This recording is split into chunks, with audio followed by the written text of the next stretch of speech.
Boa noite a todos.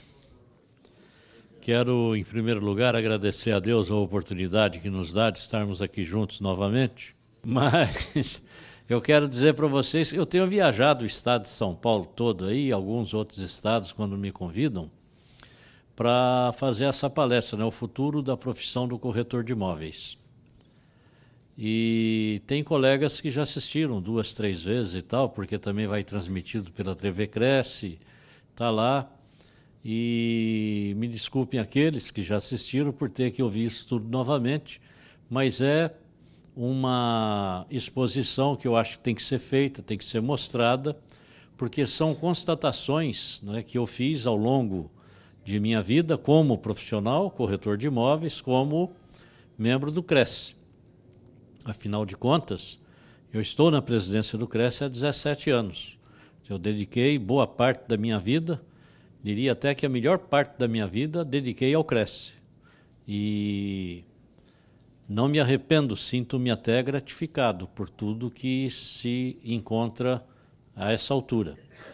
Mas, como presidente do Cresce, ou melhor, como diretor que fui, conselheiro, delegado do Cresce, a gente vai vivendo algumas experiências que se concentram no colega que exerce atividades, os problemas da atividade e da questão de habitação, da sociedade, daquilo que é relacionado ao exercício da profissão. E a gente acaba tendo um número maior de informações. E no meu caso, quando eu era ainda diretor, segundo secretário do Cresce, eu fui indicado para compor a comissão de licitação do patrimônio imobiliário do Estado de São Paulo. O Mário Covas, querendo levantar recursos para o Estado, resolveu alienar o patrimônio imobiliário. São imóveis inservíveis para o Estado que pode se transformar em dinheiro. E o Cresce ficou lá naquela comissão como representante da sociedade civil. E à época o presidente me indicou como representante do Cresce na comissão. E lá eu fiquei, estou até hoje, né? Eu estou lá como titular e o Gilberto Iog, que é o nosso vice-presidente, está como suplente. E ali eu pude conhecer muito dos problemas, né, do patrimônio imobiliário do Estado e conhecer também muito da opinião das pessoas a respeito da nossa atividade. E nós pudemos, então, colaborar com o Estado, né, que todas as vezes nós temos um patrimônio do Estado que vai ser alienado, comunicamos os corretores e muitos colegas conseguem pessoas para adquirir esses imóveis, comprar esses imóveis. E aí os corretores são remunerados por aquele que compra, não pelo Estado que vende, que o Estado não paga, né? Mas o corretor representa o comprador e pelo comprador ele é remunerado. E com isso houve uma liquidez muito grande, né, do patrimônio do Estado. E a liquidez tão grande que chamou a atenção, a questão de uns 4 meses atrás, eu fui na Bahia, lá em Salvador, assinei com a CM Neto um convênio idêntico a esse de São Paulo para poder divulgar os imóveis da Prefeitura de Salvador, que ele quer alienar, que são inservíveis para o município, e ele quer levar investidores para lá. Então você vê que a coisa pega, né? A fama vai correndo. E aqui no estado de São Paulo nós temos uma entidade que se chama Câmara dos Profissionais Registrados em Conselhos e Ordens. É uma entidade que reúne os 30 conselhos de fiscalização de atividade profissional. Então lá estão os advogados, médicos, engenheiros, arquitetos, psicólogos, museólogos, fonoaudiólogos e economistas, enfim, todas as profissões. E o Cresce me indicou para participar lá, ser o representante do Cresce nesse colegiado. E com o tempo eu me envolvi bastante. E acabei também assumindo a presidência daquilo. E estou lá na presidência ainda, inclusive. E fazemos reuniões mensais, discutindo questões relativas às atividades profissionais, áreas de sombreamento de profissão. A nossa profissão mesmo tem muitas áreas de sombreamento, com engenheiro, arquiteto, com administradores, contadores, com advogados. E ali são dirimidas essas questões, porque sai muito encrenca, né? Porque cada um quer puxar o peixe para o teu lado. Então, sai muita briga e lá o fórum para se debater isso é aquele. E ali eu pude conhecer bem, né, como é o sistema de fiscalização das outras atividades profissionais, como é que se organiza o Conselho de Fiscalização, quais são as estruturas necessárias, conheci também os problemas que tem no exercício legal das diversas profissões, do relacionamento dessas entidades com o Estado, com a União, com os municípios. E é uma experiência muito enriquecedora pelas informações que se tem. Também pude saber o que pensam de nós, corretores de imóveis, desses demais profissionais, né, como somos interpretados. E logo que fui eleito presidente do Cresce, aí eu fui eleito, logo em seguida, vice-presidente do Conselho Federal dos Corretores de Imóveis. E aí foi um negócio muito empolgante, porque lá no COFES a gente discute questões relativas do âmbito nacional, né? Não é mais de uma regional. Aí você já vê usos e costumes, interpretações de legislação e de fiscalização totalmente diferente, né? O que se faz no Rio Grande do Sul não é o que faz no Rio Grande do Norte, é tudo mais ou menos meio adaptado às questões locais. E aí eu comecei a entender um pouco mais, né, nesse espectro todo, e por ter a experiência da Câmara de Profissionais Registrados em Conselhos e Ordens, existe o Fórum dos Conselhos Federais de Registro Profissional, lá em Brasília, onde se reúne mensalmente os 30 conselhos federais de profissões. E aí, como eu tinha essa experiência aqui, me indicaram lá como representante do COFES naquele fórum. E eu comecei a participar com muita intensidade e com entusiasmo fora do comum, porque eu já tinha experiência aqui. E lá foi muito mais enriquecedor, porque lá nós estávamos falando de Brasil inteiro. Aí eu pude conhecer melhor também o relacionamento dos conselhos regionais com os federais, né, de que forma o TCU interpreta isso, o Ministério Público, o que é interessante, o que não é, o relacionamento com o movimento sindical das diversas profissões, o sindicato dos funcionários de conselhos, e aí também o interesse do Ministério do Trabalho nessas atividades todas. Comecei a participar de muitas reuniões no Ministério do Trabalho, também na Casa Civil da Presidência da República, na Advocacia Geral da União. E aí comecei também a participar de audiências públicas, tanto no Senado quanto na Câmara dos Deputados. E logo depois eu fui eleito presidente lá do Fórum dos Conselhos, né, desse Fórum Federal. E estou lá até hoje. Nesse fórum eu estou há 9 anos comandando o fórum. E é interessante porque quando tem algum projeto de lei que está lá rodando de alguma entidade, de alguma atividade profissional, normalmente o pessoal que compõe aquele conselho não vai lá na mesa para debater o projeto de lei, porque aí é legislar em causa própria, fica parecendo corporativismo, então não vão eles, vai o coordenador do fórum, que sou eu. Então eu participo dessas audiências e é interessante, né, essa experiência, porque a audiência pública lá dentro do Senado e da Câmara dos Deputados é um negócio muito enriquecedor, porque lá não tem ninguém meia boca, todo mundo lá é cobra criada e dá nó em gota d'água, né? E tudo que você fala, 100% do que você fala vai ser usado contra você. Você pode ter certeza disso. Então, quando se fala alguma coisa, você já tem que estar preparado para réplica, tréplica e mais ainda, quando se começa a falar alguma coisa, você tem que saber como vai encerrar a tua exposição para que as coisas todas tenham lógica, né, dentro daquilo, do princípio que se está defendendo. Então, é claro que adquiri aí também uma experiência, até porque sempre a minha preocupação é verificar a análise que a sociedade faz de nós, corretores de imóveis, em todos esses ambientes. E aí comecei a participar de reuniões também no Ministério do Planejamento, Ministério da Fazenda, e o COFES me indica, lá em 2004, para ser o representante do COFES no Ministério da Cidade para a criação do Conselho Nacional das Cidades. E aí nós trabalhamos de 6 a 8 meses aproximadamente na composição do Conselho, criando o estatuto, a legislação, como ia ser, de que forma ia trabalhar e tal.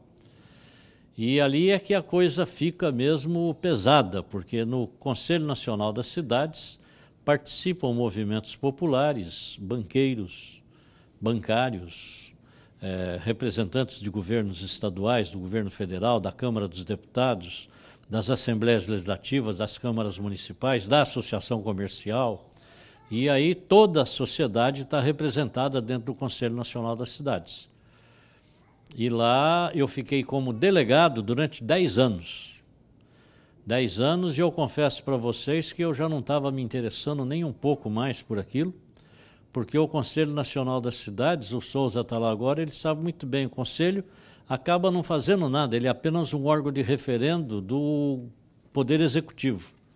E quando o Poder Executivo manda alguma coisa lá para debater e votar, e ele percebe que não vai ser aprovado da forma com que ele quer, aí os coordenadores lá arranjam um jeito de tirar aquilo, olha, volta na próxima e nunca mais volta, aí eles tomam a medida e vai andando, né? Quando aprova é muito bom porque o Conselho aprovou. Mas foi um debate interessante porque vocês vejam, quando o Conselho foi criado, não existia alienação fiduciária para o financiamento imobiliário e dali passou a existir. Pouca gente sabe, né? O juro do financiamento bancário era de 18% ao ano, hoje é 9%. Então era 18%, caiu para 9%. O prazo de financiamento era de 15 anos e ninguém conseguia fazer em 15, era no máximo 10% e financiava só 60%. Hoje você tem financiamento pelo Banco do Brasil até 90% com prazo de 30 anos. Imagina aí vocês o quanto conseguiu encaixar de gente com possibilidade de compra de imóveis. E a idade do mutuário somado ao prazo de financiamento naquela época era 55 anos, não podia ultrapassar, somando o prazo de financiamento mais a idade. E no Conselho das Cidades caiu isso daí, foi para 80 anos e 6 meses, que é o que vale hoje. Então isso tudo foram conquistas, e eu digo para vocês, hein?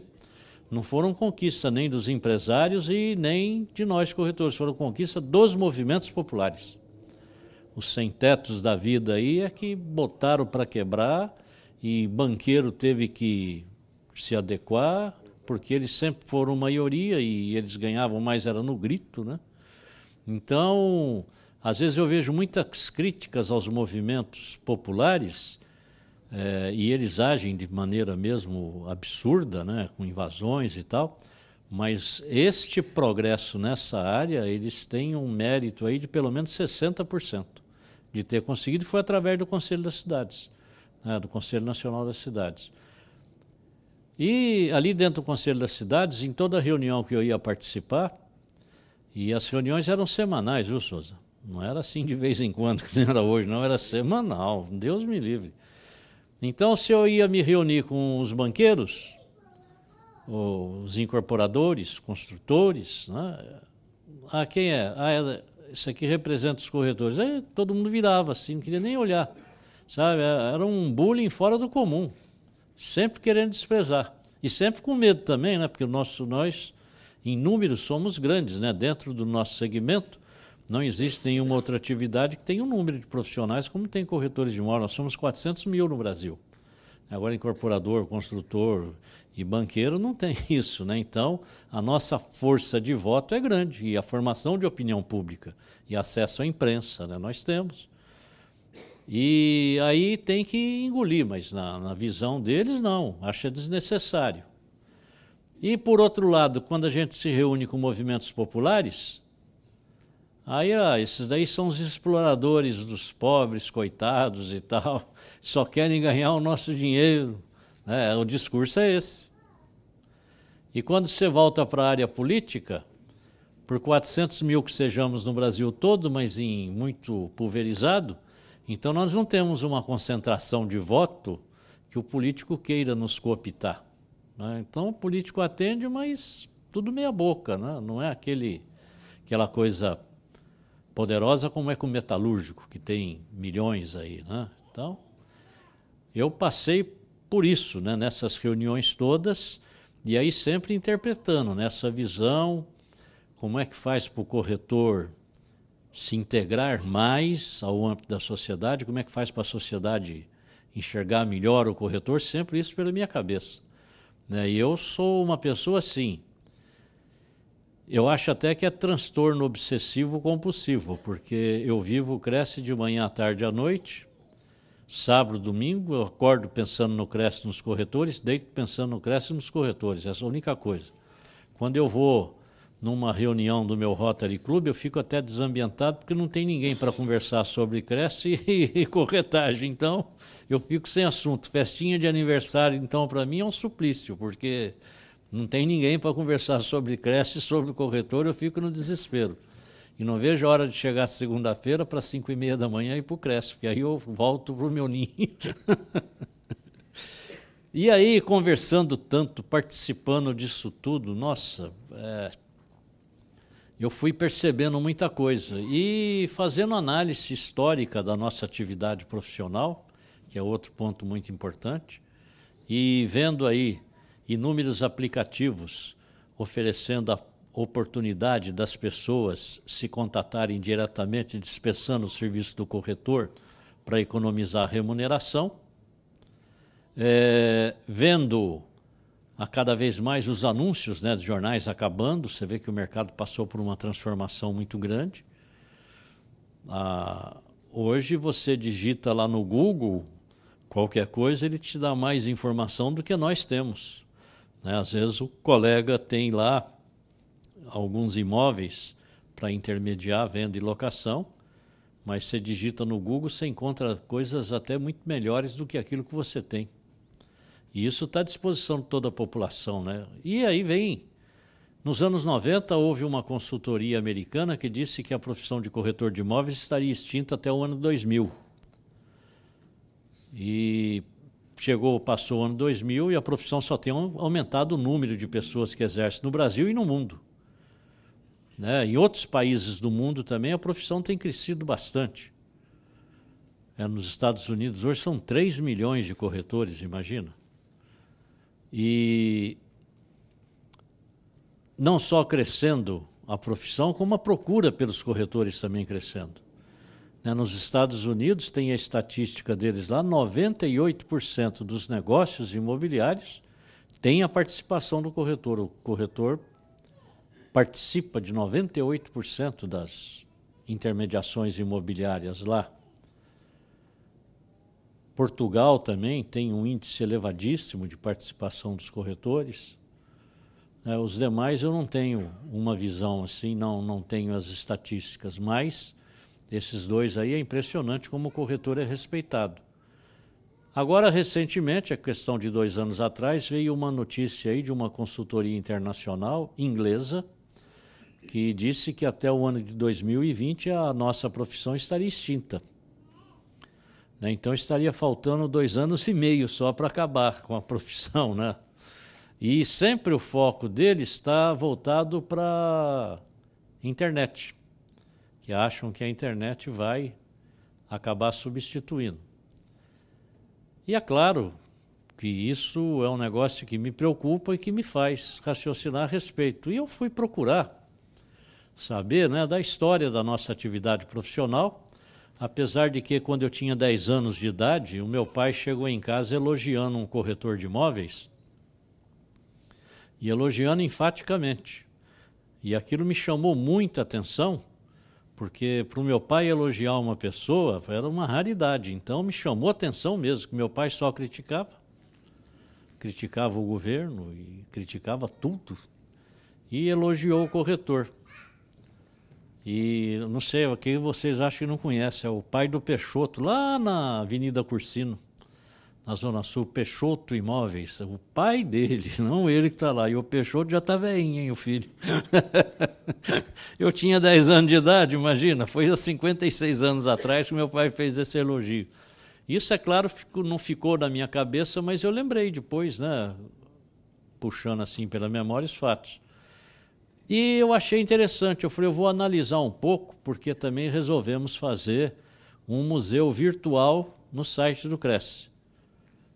E para fazer esse museu a gente precisa saber, né, como é que vai começar, de que jeito vai e tal. Como eu tenho muita amizade com o pessoal do Conselho de Museologia, então nós estamos conversando para ver como é que faz.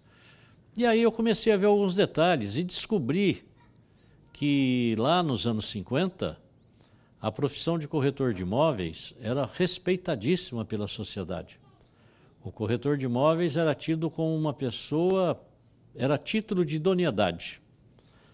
Se entrar aqui hoje um juiz de direito, um procurador da República, que tem todo o nosso respeito, era o respeito que era dado ao corretor, pelo que ele representava de seriedade, honestidade. E era um negócio assim, incólume. Em primeiro lugar, nenhum corretor trabalhava sem autorização de intermediação com exclusividade. Ninguém trabalhava, era lei de mercado. Não existia essa de dois, três profissionais trabalhar o mesmo imóvel. Era só um. E o cliente não esperava ser chamado para assinar, ele já se colocava à disposição para assinar, porque ele sabia que tinha que ser assim.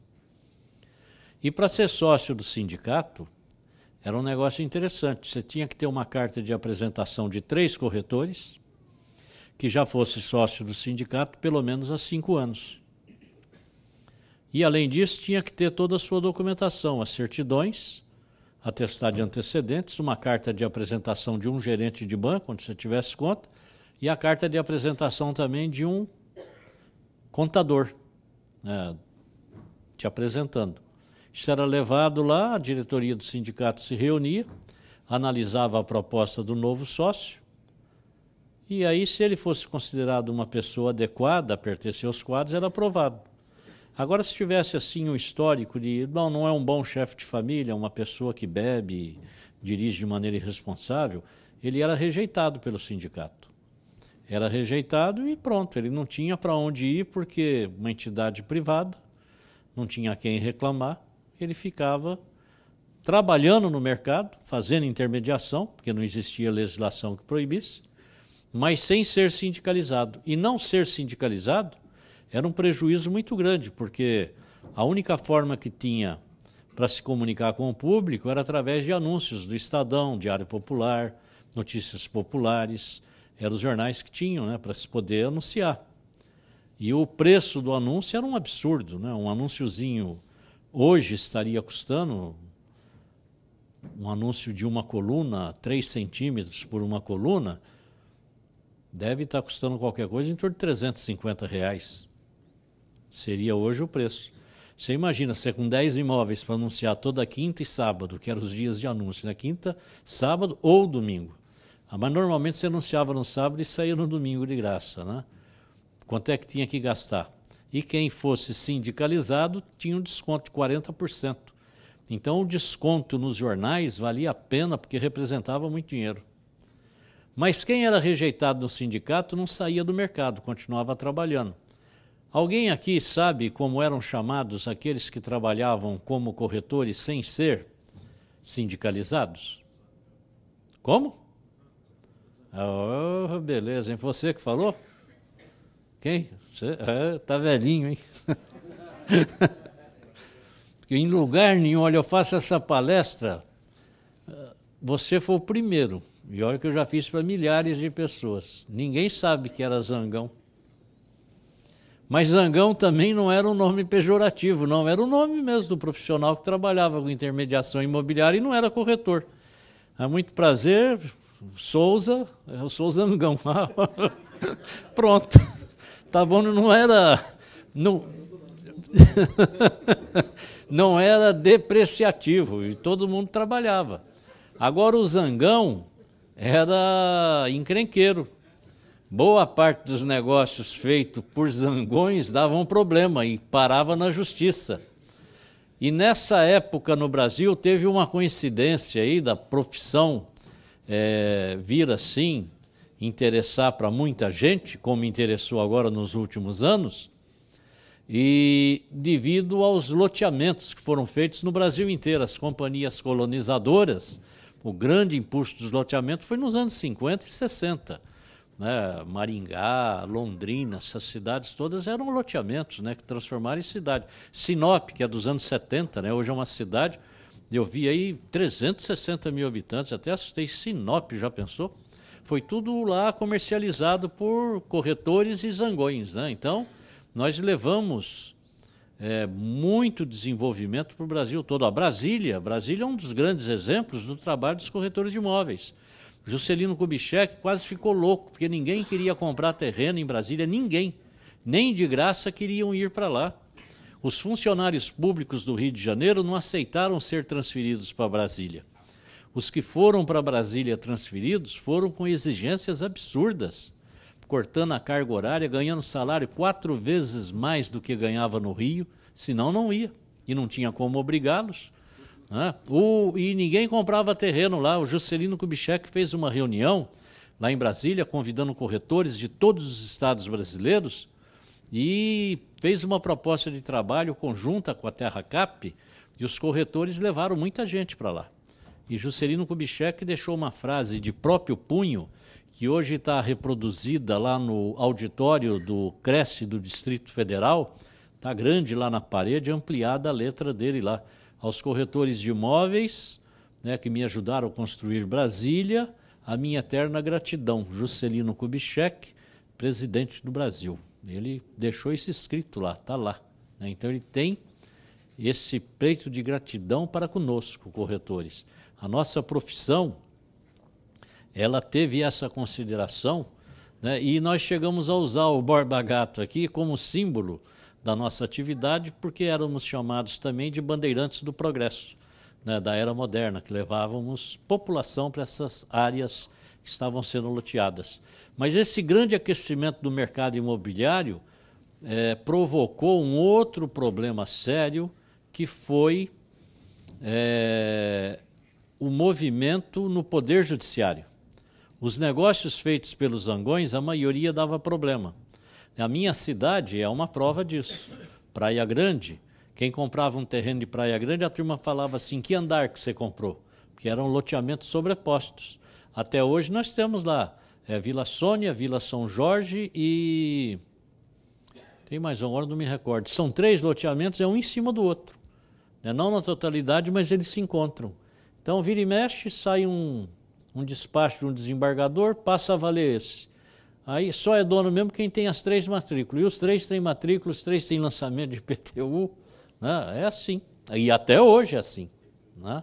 Então só é dono quem é dono das 3 matrículas. Quem não tem as 3 matrículas corre risco. E é assim. Ilha Comprida. Se for colocar todos os loteamentos que foram riscados no papel para Ilha Comprida, precisa de mais umas 4 ilhas, senão não cabe. Né? E foi vendido. Isso tudo foi parar na justiça e criou um desastre, um número de processos. E aí, o que acontece? O Poder Judiciário procurou o Congresso Nacional e falou, precisa resolver porque esse problema está grave, está parando o Judiciário. Precisa resolver. Aí, o que o Ulisses Guimarães fez, como era a liderança da época? Ele falou, bom, se os corretores de imóveis fazem negócio e não dá problema, vamos regulamentar a profissão através de lei, porque aí todos estarão submetidos a um código de ética, a um determinado comportamento, e nós vamos acabar com esse problema. Porque era um absurdo a exploração daqueles mais poderosos ou dos mais inteligentes no hipossuficiente. Pessoas mais humildes, pequenos investidores, compravam terrenos que não existiam. Né? Quando ia ver, não existia a propriedade, ou não era aquela que foi vendida. Esse era o grande problema. Então, Ulisses Guimarães fez lá o projeto de lei, aprovou tanto no Senado quanto na Câmara, e aí foi para o presidente da República a sancionar a lei. O presidente da República era o João Goulart, e o João Goulart se negou a sancionar a lei. Falou, não, eu não vou sancionar essa lei, porque isso daqui não é uma lei, isso aqui é uma reserva de mercado. Para vender imóvel não precisa ser corretor, qualquer um pode vender imóvel. E para reserva de mercado eu não vou regulamentar essa profissão. Portanto, veto a lei na totalidade. E vetou. Né? Eu sei que o João Goulart devolve para o Congresso Nacional, vetou a lei 4.116. Mas Ulisses Guimarães, muito amigo do Auro de Moura Andrade, que era o presidente do Senado, o presidente do Congresso Nacional, eles conversaram e o Auro, por uma gentileza ao compadre, né, ao Ulisses, ele fez um decreto legislativo da mesa do Senado, e aí a lei 4.116 foi aprovada, foi instituída por um decreto, mas não por sanção do presidente da República. E aí publicado no Diário Oficial no dia 27 de agosto de 1962, que acabou sendo o Dia Nacional do Corretor de Imóveis, também por decreto do presidente Castelo Branco, já em 1964. Né, instituiu o dia 27 de agosto como Dia do Corretor de Imóveis. Mas aí, colegas, aconteceu um desastre de proporções catastróficas. Com a regulamentação da legislação, todos aqueles estelionatários, aqueles zangões, desonestos, tudo, foram no CRES e se inscreveram como corretor, porque a lei não previu comprovação de idoneidade para ter o registro. Não previu instrução acadêmica, nada. Então, qualquer semi-alfabetizado, qualquer pessoa que não tivesse nem o primário, e hoje tem muitos colegas que nem o primário têm, são corretores, mas nem por isso são má pessoas e maus profissionais, são excelentes pessoas e excelentes profissionais, né? E até pela prática que tem. Mas aí todos esses bandidos entraram para o CRES. E aí aprontaram todas as mazelas que vocês podem imaginar e deram à nossa profissão todos os problemas que temos aí até hoje e estamos tentando resolver. Então a primeira coisa que foi para o vinagre foi a exclusividade. Porque eles começaram a trabalhar de qualquer jeito. E a exclusividade já em 1963 acabou. Todo mundo trabalhava de qualquer jeito. E aí para conseguir uma exclusividade já era uma briga, porque todo mundo aceitava. E cliente é cliente, né? Não quer nem saber, quer fazer negócio. E assim foi, né? E as barbaridades foram sendo cometidas. Até que chega em 1977, o Ministério Público descobre que a Lei 4.116 é uma lei inconstitucional, pelo fato de não exigir um diploma para se alcançar o título para ser corretor de imóveis. E aí entrou com uma ação no Supremo, que naquela época era o Superior Tribunal Federal, entrou com uma ação e de pronto ganhou a liminar, extinguindo a nossa profissão. Isso foi em 1977, extinguindo a nossa profissão. Ocorre que, para aquela liminar passar a valer, ela teria que ser publicada no Diário Oficial. E os trâmites da legislação eram muito lentos, então era muito demorada essa publicação, de 6 a 8 meses demorava para ser publicado. E as nossas lideranças à época correram atrás dos políticos, das autoridades, tentando uma nova lei que pudesse ser aprovada e sancionada antes da publicação daquela liminar, para que a profissão não fosse extinta. E aí correram em Brasília, falaram com o ministro do Trabalho, que à época era o Arnaldo Costa Prieto, que hoje é o patrono da nossa profissão, oficialmente é o patrono, e o Arnaldo da Costa Prieto comprou a briga e começou a trabalhar. E o texto é o texto da Lei 6.530. Quando ele levou o texto para o presidente da República, que era o Geisel, para o Geisel mandar a mensagem para o Congresso Nacional, o Geisel se negou. O Geisel falou, não, eu não vou assinar porque isso daqui é uma lei de reserva de mercado. E reserva de mercado de trabalho não pode existir. E também para vender imóvel, qualquer um pode vender, não há necessidade de ser corretor. Por que isso? Falou para o Arnaldo Prieto. O Arnaldo Prieto, um cara muito inteligente, muito perspicaz, e já com a exposição de motivos pronta, ele mostrou para o presidente, falou, está aqui na exposição de motivos, a profissão que nós estamos criando não é uma profissão de vendedores de imóveis. E aqui, colegas, é que eu peço para que vocês prestem atenção, porque eu acho que está a solução de todos os nossos problemas para que a gente possa conseguir a simpatia da sociedade e a preferência da sociedade para que nos procure nos momentos de fazer as transações imobiliárias. E disse o Arnaldo Prieto para o presidente da República, falou, presidente, a profissão que estamos criando não é de vendedores de imóveis. Esta é uma profissão de técnico em transações imobiliárias e ela será instituída para proporcionar segurança patrimonial às partes contratantes numa transação imobiliária. Porque o Poder Judiciário está cheio de ações e está cheio de pessoas desonestas atuando no mercado e nós precisamos criar desta forma para que a sociedade tenha um responsável que ela possa se recorrer para não ter prejuízo. Aí o Geisel falou, bom, sob esse argumento eu assino.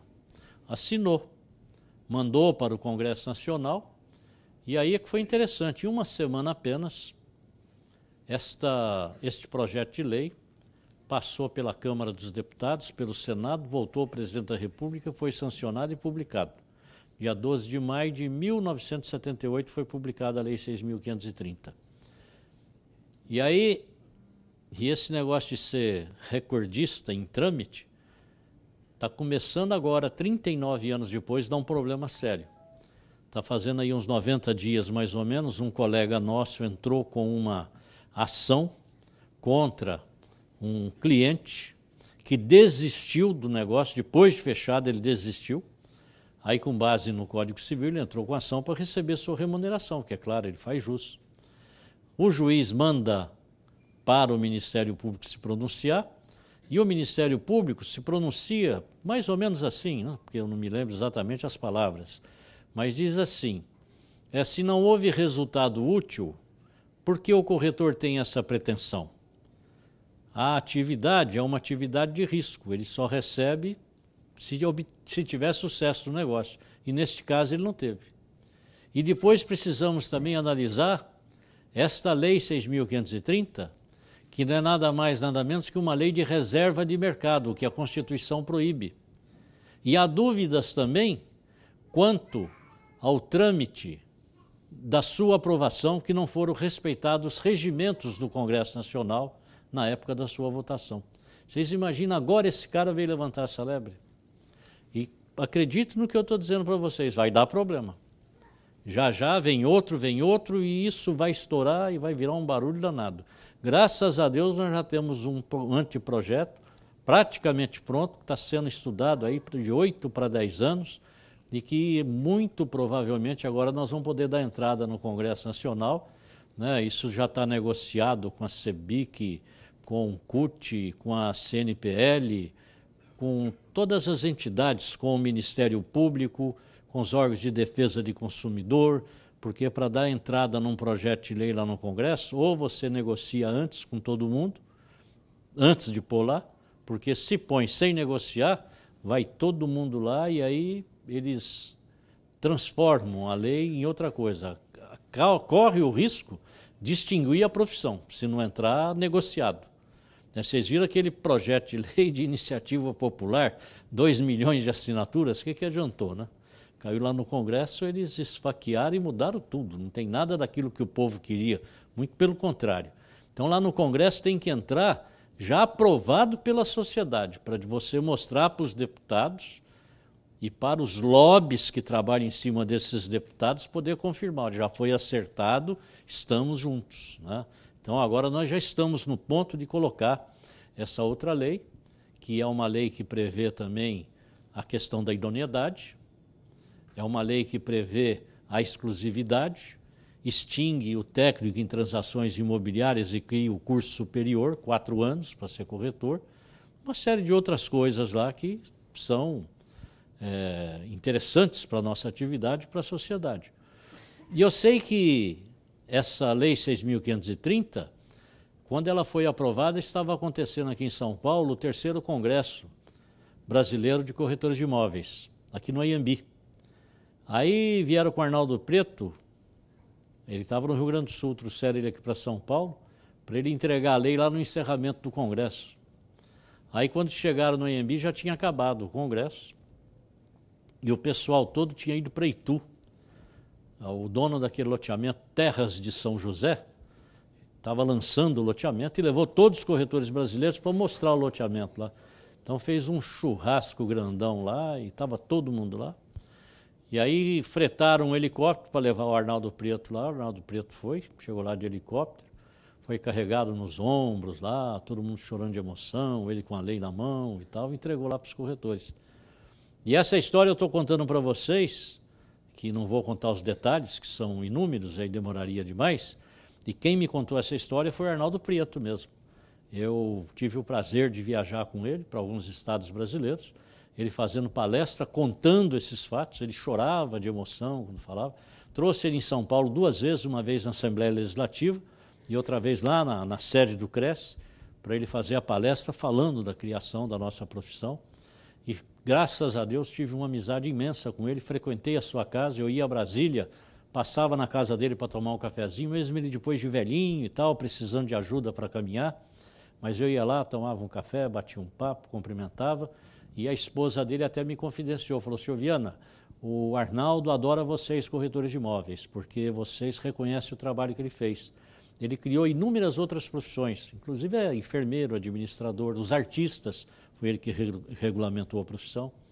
Ele falou: e ninguém nunca mandou sequer um telefonema, um agradecimento para ele, e vocês é que o convidam e valorizam. E o Arnaldo Preto, eu o conheci, ele era um cara importante até agora. Ele era o representante da FEBRABAN dentro do Conselho Nacional das Cidades. Foi lá que eu fiz amizade com ele.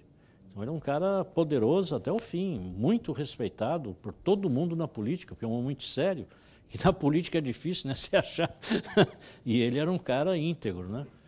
Então é isso. Aqui em São Paulo nós conseguimos ruas, avenidas, praças, prédios públicos, em várias cidades do interior aí, viadutos nas estradas, para poder eternizar o nome dele, que é para que a gente tenha uma história também e uma referência, né?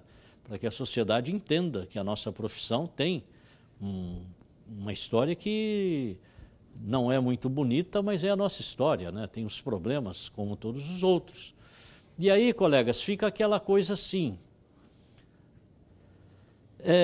vocês veem um trabalho que deu, né, para ter a profissão, né? A primeira lei, a segunda lei, para manter a lei, né? E quem pensa que só porque tem a lei que vai permanecer para o resto da vida, esquece.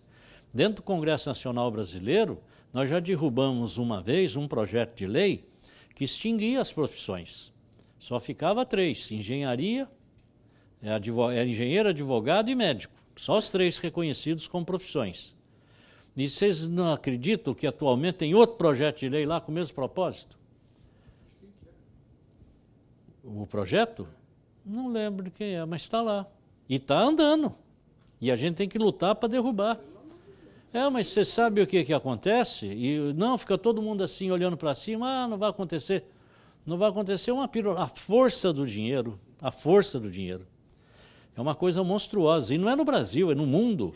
Esses cursos tecnólogos, que reduziram pela metade do tempo o cidadão alcançar um diploma e trabalhar, isso daí foi inventado nos Estados Unidos, que os empresários não tinham ninguém para trabalhar, e demorar 4 anos para ter um diploma. Que loucura, quanto gasta, quanto precisa, né, para você ter um profissional. Inventar esse curso de tecnólogo para noções básicas da atividade, só para justificar dar o diploma para o cara e botar ele na indústria um salário pequenininho.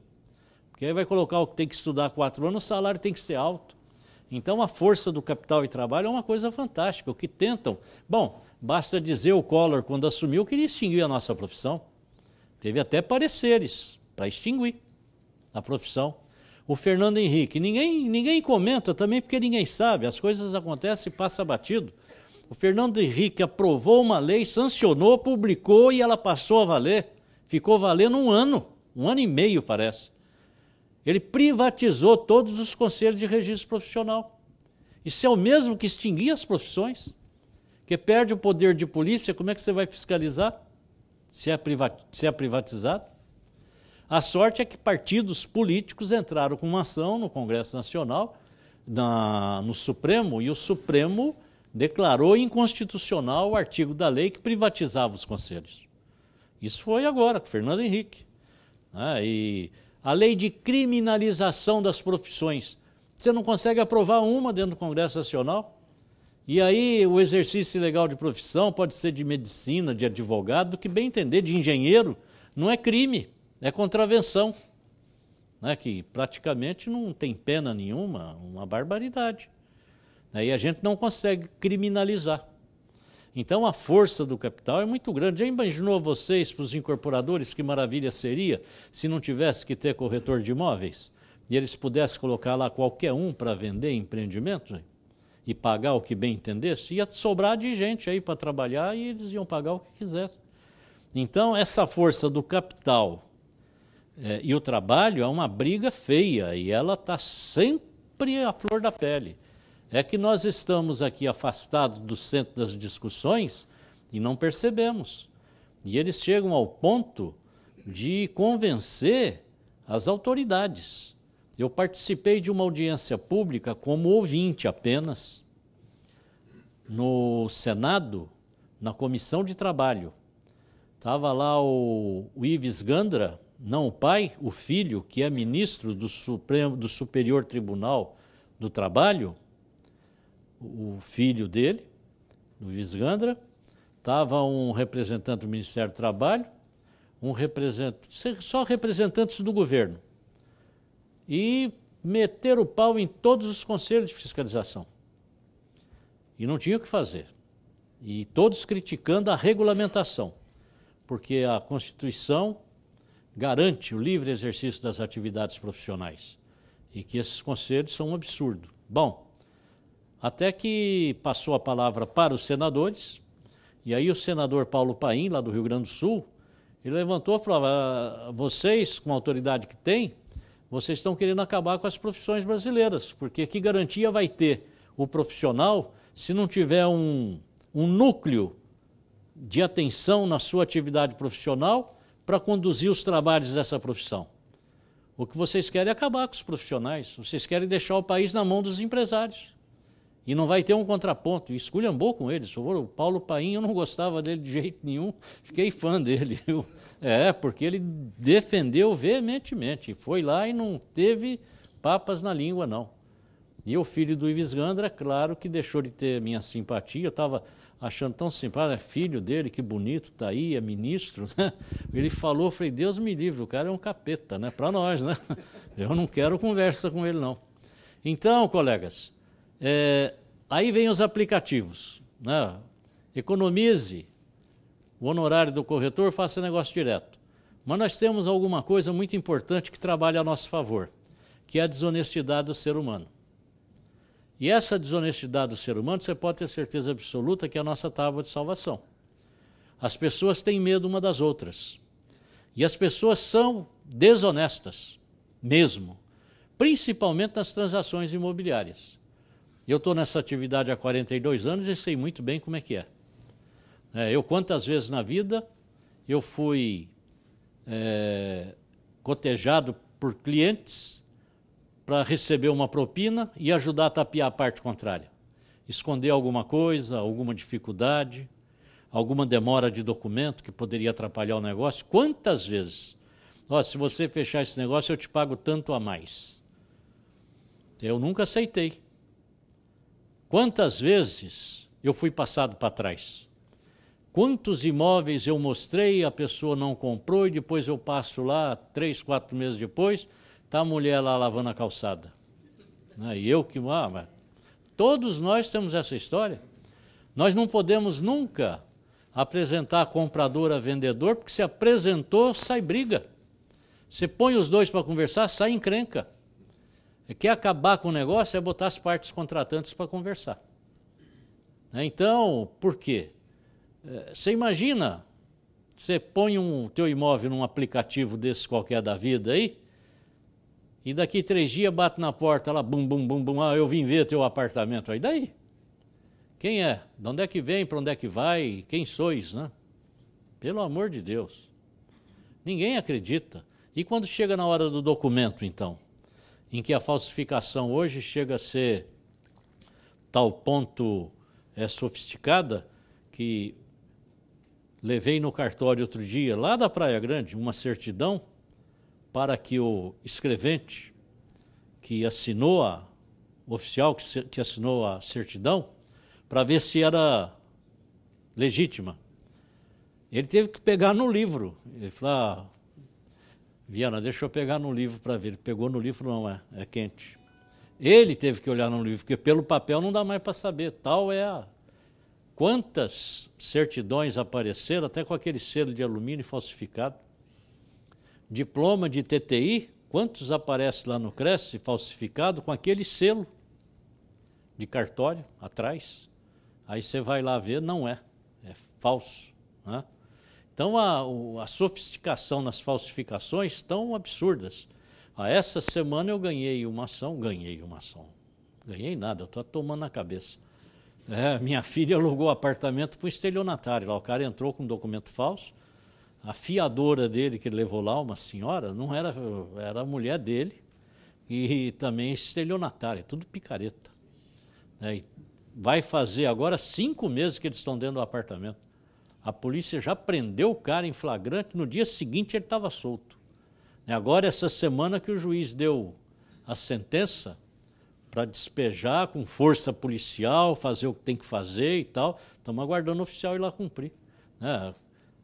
Meu escritório, que tem lá 42 anos de existência, entrou nessa. Estamos nós pagando um aluguel para o dono para não ficar com o nome ruim na praça. Nós é que estamos pagando o aluguel. Então, imagina se o dono tivesse alugado direto. Quando é que ele ia conseguir tirar esse cara dentro do apartamento? Ia ficar lá uns 3 anos.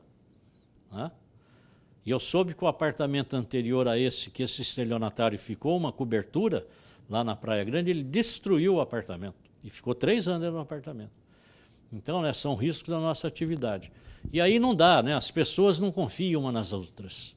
E nos Estados Unidos mesmo, todo mundo fala, puxa vida, lá tem uma lei que é obrigado a comprar através de corretor, e não tem, essa lei não existe em nenhum lugar no mundo. É importante que todos saibam disso. Não há no mundo sequer um país que seja obrigatório procurar corretor para comprar imóveis. Todo mundo pode fazer negócio direto no mundo inteiro. Nos Estados Unidos, eles procuram o corretor de imóveis, pela paura, um medo que eles têm de fazer negócio direto com a parte interessada. Porque se fizer negócio e tiver problema, é igualzinho aqui no Brasil. Ele vai ter que entrar com uma ação judicial, a pessoa vai se defender, vai ser aquela história sem fim, apesar de que a justiça lá é mais rápida. Agora, quando faz negócio através do corretor de imóveis, ele entra com uma ação de indenização contra o corretor, perdas e danos, e recebe rapidamente, porque lá é proibido o corretor trabalhar sem seguro de responsabilidade civil. E quando você tira a licença para trabalhar como corretor de imóveis nos Estados Unidos, é uma licença em cada estado, e cada estado tem sua legislação. Não é uma licença que vale para o país todo, como é aqui no Brasil. E outra coisa, ela só vale por 2 anos. Passou 2 anos, está extinta a sua licença. Se você quiser renovar, você tem que levar o seguro pago, comprovar que pagou o seguro, para renovar a licença. E se você for pego trabalhando sem o seguro, aí você vai preso em flagrante, lá vai mesmo, Então, fazer negócio com o corretor de imóveis representa garantia real. É certeza que eu vou receber indenização se tiver algum tipo de problema. E para quem pensa que lá não tem problema de documento, de origem, claro que tem. Todo lugar tem, e tem problemas sérios. Não é uma coisa assim simples. Eu estava vendo um book de uma corretora brasileira que trabalha em Chicago, ela me mostrou o book. Cada linha tem um quadrinho que tem que fazer um X. Então, todo negócio que ela faz, ela lê aquilo lá, só que os clientes já mandam fazer o X em tudo, ele assina, não exige a leitura daquilo. Então, ela lê linha por linha, dizendo, olha, eu falei sobre a madeira da casa que não tem cupim, X, sim. No fim, o cliente assina. Que aí o corretor fica isento das indenizações daqueles itens que ele colocou ali. Agora, se ainda aparecer uma outra coisa, ele vai responder por aquilo. Então, é uma pressão grande. O corretor ganha por quê? Porque ele responde por tudo. E aqui no Brasil ficou muito bom a partir de 2002, melhor ainda depois de 2004, pelo novo Código Civil Brasileiro, que no artigo 723 nos impõe toda a responsabilidade por tudo que der influência à incumbência recebida. Nós somos obrigados a informar tudo ao cliente. E de 2002 a 2004, o texto do artigo 723 do Código Civil Brasileiro dizia que nós tínhamos que notificar o cliente de tudo aquilo que tivesse ao nosso alcance, que nós soubéssemos. Então, aquilo que não sabíamos, não tinha como informar, e nós ficávamos isentos. Mas, em 2004, o José Sarney, pela mesa do Senado, baixou um decreto tirando esta frase, o que estava sob nosso conhecimento, e passou a valer qualquer coisa, estando ou não ao nosso conhecimento, nós respondemos pela transação, pela totalidade dos fatos. E aí muita gente, ainda eu recebi um monte de e-mail, o CRES não fez nada para evitar essa porcaria, que absurdo, nós estamos acabados porque o corretor está desvalorizado. Puxa vida, eu acho que foi a maior conquista da nossa profissão, foi trazer para nós a responsabilidade da transação, porque a única coisa que justifica a existência da nossa atividade é essa responsabilidade. E se não é essa responsabilidade, por que existir a profissão? Ela passa a ser reserva de mercado, claro que é. Não há outro argumento, ela poderia muito facilmente ser extinta. Veja, nós temos feito convênios com o Tribunal de Justiça, Tribunal Regional do Trabalho, Ministério Público. Hoje teve lá no CRES a diretoria da Defensoria Pública pedindo para assinar convênio conosco, a exemplo do que foi o Ministério Público, que eles viram pela imprensa e falaram, puxa vida, nós também queremos, como é que faz para conseguir? Recebi hoje tanto a Defensoria Pública como a diretoria do DERSA, que quer também fazer o convênio com o CRES, porque viu na imprensa. Então, os corretores de imóveis começam a ser procurados como entes de colaboração com o Estado. E aí a nossa profissão passa a ter outras razões de existir, como é a questão das informações no COAF, que todo mundo repudia. Mas hoje, se você chegar no Ministério da Fazenda e falar, olha, nós vamos extinguir a profissão de corretor de imóveis, dá o parecer da Fazenda se tem alguma coisa contra. Eles vão votar contra, eu tenho certeza. Porque através dos corretores eles recebem a DIMOB, que são informações que só nós temos. Se extinguir a profissão, eles deixam de ter informação. O COAF vai ser o primeiro a dizer de maneira nenhuma, não vai poder extinguir porque eles colaboram com informação de crime de lavagem de dinheiro no mercado imobiliário. Agora vem aí a Caixa Econômica Federal. Nós fazemos a fiscalização do Minha Casa Minha Vida para saber se há envolvimento ou não de corretores de imóveis nas irregularidades. É esse o papel do CRES. E pegar os picaretas que estão agindo lá como se fossem corretores, denigrindo a nossa imagem. Mas, ao mesmo tempo, isto funciona para a Caixa porque ela recebe o relatório e sabe das irregularidades existentes nos conjuntos. Agora, veja, a Caixa está querendo renovar, né? Eu que sou gestor desse convênio no Brasil inteiro. A Caixa agora está querendo renovar e colocou umas novidades, porque mudou o governo, né? Então vem vassoura nova, tem novidade, né? Mudou o governo e queriam colocar lá algumas coisas. Eu falei, não, desse jeito nós não vamos assinar. Vocês procurem uma outra forma, está lá o departamento jurídico deles, mas desesperados, querendo que renove logo, para poder ter a garantia, para que os incorporadores e construtores saibam que o CRES fiscaliza. Porque a única forma que tem para segurar o ímpeto dessas pessoas em cometer irregularidade é saber que tem uma fiscalização, que existe de verdade. E aí o CRES faz o trabalho. E quando a gente vai lá e sai no Jornal Nacional e tal, aquilo vira uma polvorosa, né? Todo mundo põe um rabo no meio das pernas porque sabe o que está acontecendo. Então nós temos outras razões para existir, a não ser aquela de fazer intermediação. Agora, colegas, o que a gente precisa passar para a sociedade, e nós estamos indo num bom caminho, e eu percebo isso, porque eu recebo e-mail de corretores de imóveis, dos colegas, de 80 a 200 por dia. Tem época que, quando aparece um garçom exercendo ilegalmente a profissão na novela da Globo, aí eu recebo 300 por dia. Vocês lembram de uma corretora que namorou com um cliente porque queria conquistar o cara numa dessas novelas? Como é que era, o Imperador? Tinha uma novela dessas daí, apareceu uma corretora de imóveis que seduz o artista principal, ela também era artista principal. Meu Deus do céu! Aí nós tivemos que notificar a Globo não está nem aí, se aperta os caras. Aquele Valcir Carrasco, que é um autor também, pelo amor de Deus, mete o pau na gente na revista Veja, né? A gente tem que ir lá cutucar os caras.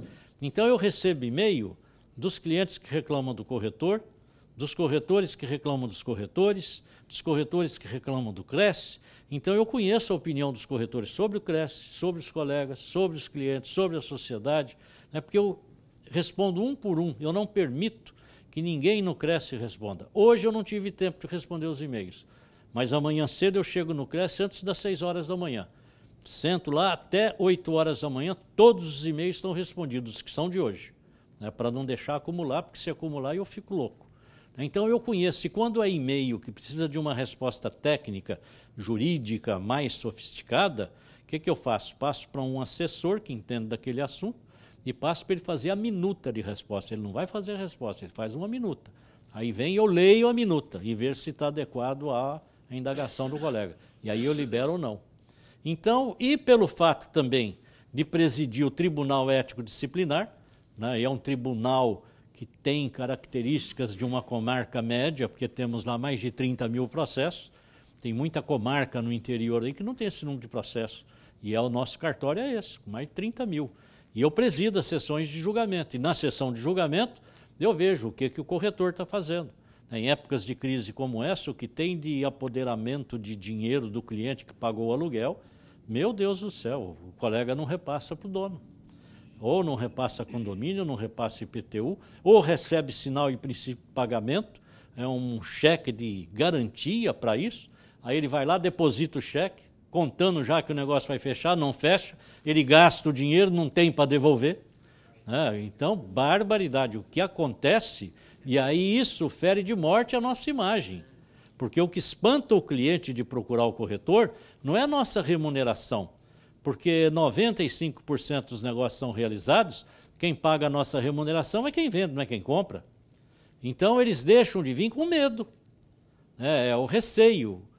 Fizeram uma pesquisa, olha só que o que eu vou passar para vocês, como é importante isso. Uma grande empresa de seguros deixou de vender seguro através do corretor e passaram a vender o seguro através de telemarketing. Aí o cliente recebia desconto no prêmio, o que teria que ser o honorário do corretor. Então dava 15%. Quem é que não quer ganhar 15% do seu prêmio? Hoje é uma grana para qualquer um. Só que o seguro, em vez de aumentar a venda, diminuiu. Interessante, né? Aí trouxeram uma consultoria estrangeira, idônea, isenta, para fazer uma análise do que aconteceu no mercado. E eles entrevistaram aqueles clientes que deixaram de fazer o seguro com eles. Falou, por que você deixou de fazer o seguro? Ele falou, deixei de fazer o seguro porque eu confio mais no meu corretor do que na companhia seguradora. Olha que coisa maravilhosa isso, hein? Eu li no jornal Diário do Comércio. E aí ele falou assim, mas como é que você confia no corretor se o corretor não tem nenhum capital? Quem detém o capital é a companhia seguradora. Ele falou, mas o corretor ele conhece tecnicamente o seguro e eu não conheço. Então, quando eu quero fazer um seguro, peço o meu corretor, ele faz uma coleta de preço e de condições em 3, 4 companhias de seguro e mostra para mim. E aí eu decido qual é aquela que tem melhor relação custo-benefício para o meu caso. E aí eu contrato. Se eu for fechar negócio por telemarketing, a companhia de seguro vai vender o que é melhor para ela e não o que é melhor para mim. E eu não entendo, não vou saber discutir com eles, vou ter que engolir. Então, por isso eu prefiro o meu corretor. Pago mais caro, mais fácil com ele. E outro fato importante, você já pensou que beleza que fosse você chegar para um cliente e dizer, olha assim, olha, tem aqui essas 3 ou 4 opções de negócio, que foi o melhor que eu encontrei para você. E ele decidir, só vamos fechar com esse daqui. Olha que demonstração de confiança, né? Por que nós não temos essa confiança? E aí foram mais longe, né? O cliente disse o seguinte, falou, tem um pós-venda também que é muito importante. Quando eu estou com um problema no automóvel, quebra na estrada, eu ligo no telefone celular do meu corretor, não importa o dia e não importa a hora. Ele manda o guincho pegar meu carro e manda a condução para eu voltar para casa com a minha família. Se eu fechar direto com a companhia, quem vai me atender lá na hora que eu ligar é um computador, eu não vou nem ter com quem conversar. E sei lá se vão resolver o meu problema como resolve o meu corretor. E é uma grande realidade. Então, por isso eu prefiro o corretor. Agora, colegas, se fizer uma analogia do pós-venda, do corretor de seguro com o corretor de imóveis, nós estamos perdidos. Os processos lá no Cresce nos deixam claro isso. É assim, o corretor recebeu sua remuneração, ele não quer mais saber do cliente, não atende mais. Você manda lá a escritura para o cartório do registro, aí aparece uma exigência, tem que averbar uma certidão de casamento no consulado da Alemanha. O cliente fala lá com o corretor não, isso não é comigo, não tem. Ou não atende o celular, desliga, foge, se esconde. É uma barbaridade, mas não resolve o problema do cliente. Já pensou que absurdo? Você fez um negócio e não quer resolver uma averbação, um documento que precisa para poder concretizar para o cliente só porque você recebeu? E vocês não sabem o número grande de colegas que agem dessa forma. Aparece uma rachadura na parede, vai lá e reclama com o corretor. Eu não tenho nada a ver com isso, isso é com o construtor. Ó, tá certo, nós sabemos que é, mas o que custa pegar o cliente e ir junto com ele lá no construtor e falar assim, ó, deu problema e aí, como é que vamos fazer? Nós é que conhecemos quem vendeu para ele, afinal de contas, nós fizemos a intermediação. Agora, só porque não temos mais nada a ver com isso, vamos cair fora? Então, quando é que essa profissão vai ter respeito desta sociedade agindo dessa forma? E boa parte age dessa forma. Aí, colegas, eu digo para vocês, a nossa profissão não tem perigo nenhum de extinção. E ela, sem dúvida nenhuma, é uma das grandes e uma das melhores profissões que existe no Brasil e no mundo. Mas nós temos que fazer por merecer. E principalmente entre nós. Porque tem colega que vê uma placa no imóvel, em vez de ligar para o colega que tem a placa e propor uma parceria, ele vai procurar descobrir o endereço do dono e vai entrar em contato direto com o dono. Outro dia um cara lá telefonou para mim, mandou e-mail. Estava aborrecido porque o proprietário contou para o corretor que ele foi procurado. E aí o corretor que tinha a placa ligou dizendo que ia denunciar ele no CRES. E me ameaçou. E eu queria fazer uma reclamação contra esse corretor. Eu falei, rapaz, você é louco, você tá falando com o presidente do CRES desse jeito? Você que está errado, você tem que perder a sua inscrição, você não pode trabalhar nesse ramo. Você é desonesto. Como é que você foi lá pela placa, você foi procurar o proprietário? Por que você não procurou o colega? Ah, mas como é que eu vou fazer captação? Eu falei, barbaridade, eu não sei, ué. Mas eu sei que desse jeito não pode. Ué, como é que vai? Não, mas você vai bater panela para sair a Dilma, sair o Temer, e esse é você? Que isso, você é igualzinho eles lá, você faz parte do mensalão, do petrolão, você é perigoso para a sociedade. Que história! Onde é que já se viu? E um bocado de gente age desse jeito e acha que é normal. Não vê maldade nisso. Onde é que já se viu uma coisa dessa? Quando você está autorizado pelo proprietário a colocar uma placa lá onde já tem outra, você não pode colocar a placa ao lado daquela sem notificar aquele que já tem a placa primeiro. Só depois dele abrir teu e-mail é que você pode ir lá e colocar a tua placa. Esse é o nosso código de ética, que quando você assinou o requerimento de inscrição definitiva no CRES, se assinou dizendo que concorda com ele. Então, aí a palavra não vale mais nada agora? Não, isso é burocracia, tem que acabar com isso. Tá certo, se formos acabar com isso, vamos entrar com um projeto de lei no Congresso Nacional e vamos acabar, mas a nossa lei é assim. E quando o legislador fez a lei desta natureza, está lá nos anais do Congresso os argumentos que foram usados. Por que fazer o corretor notificar o outro antes dele começar a trabalhar o mesmo imóvel, mesmo que autorizado pelo proprietário? Para que os corretores possam conversar entre si e se proteger contra os maus clientes que estão explorando o seu trabalho. Agora aqui não, é o contrário, não quer conversar com o colega, muito pelo contrário, quer distância do colega. Sem contar aquele que vai lá, arranca a placa do outro, põe a sua, quebra do outro todo e joga lá no chão. E eu recebo isso daí. Não passa uma semana sem eu receber e-mail com esse tipo de reclamação. E o cara vai lá, tira a foto. O cara tirou a foto da placa do outro, pôs em cima da placa dele, aproveitou o mesmo prego, foi lá e botou a placa em cima. Mas já tem cabimento um negócio desse? Então, como é que a gente quer merecer o respeito da sociedade? Se você não respeita o cliente no pós-venda, você não garante os seus direitos no momento da captação e não pega uma autorização por escrito. Quantos colegas trabalham com autorização verbal? E isso é absolutamente proibido, proibido até pelo fato de que a chance de você receber é muito pequena. A única saída é, à medida do possível, o CRES tomando as providências. Nós tínhamos uma capacidade de análise de processo que era, assim, por volta de 5 a 7 anos. Aí caiu para 3, agora nós estamos com 1 ano. E com essa capacidade de 1 ano, as nossas plenárias têm demorado o dia todo e as turmas de julgamento vão o dia inteirinho, vai das 9 da manhã às 5 da tarde. Isso está dando uma eficiência boa e o pessoal está começando a acreditar. Antes, as grandes empresas, deixa eu atuar, não ligava. Agora que está tendo um resultado que não tem por onde escapar, porque tudo foi informatizado, a gente sabe exatamente tudo o que está acontecendo em tempo real, Agora está todo mundo correndo lá buscando querer fazer acordo. Né? E a maioria deles, é claro que não tem acordo, então acabam indo para o Conselho Federal em grau de recurso. E eu tenho assistido, e vejo isso com muita satisfação, os maiores empresários do Brasil, aqui em São Paulo, estão indo lá no Tribunal Ético Disciplinar do COFES, em grau de recurso, pedindo, pelo amor de Deus, juro que eu não faço mais isso, a minha empresa agora tem um compliance adequado para não deixar isso acontecer, e estão lá no desespero. Alguns têm sucesso, outros não, mas começaram a acreditar. Né? Então o Cresce hoje não teve um só grande empresário aqui de São Paulo que não tenha sentado na minha frente lá, na minha sala, para conversar, buscando saída para resolver os problemas dentro da sua empresa.